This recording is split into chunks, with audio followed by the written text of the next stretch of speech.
UMEME has today assured its investors that despite what the president said recently, castigating the company for the high power tariffs, there is no love lost between the company and the government. I know some of the remarks may have raised some eyebrows around the world, but our government is a very tough negotiator in all their negotiations. Many of you have seen what happened with the oil and gas industry. The negotiations were very hard, but the government pushed for a very hard deal. We are aware of this. We will do our best to protect our shareholders, but we are very cognizant that we must align ourselves with the government's interest.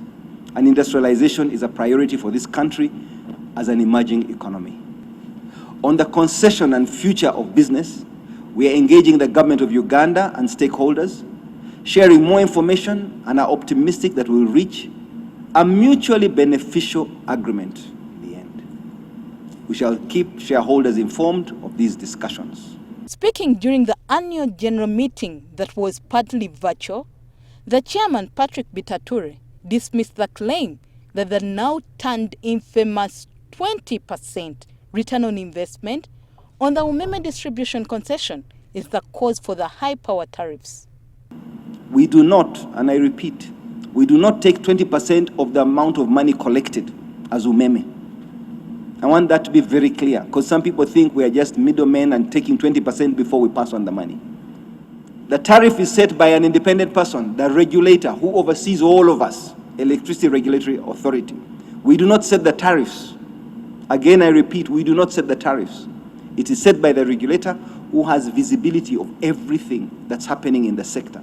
As was elsewhere, UMEME's revenue did not deliver to expectations as demand for power fell, delivering a 26 billion shillings drop in profits to close 2020 at 43 billion shillings. We also noted in the year that the sectors that registered negative growth equally registered negative growth in electricity demand. So we find the services sector, SMEs, and the low voltage industrial customers, the electricity demand contracted by 9%, where the large industries grew by 18%. Overall, in the year, the sales remained flat.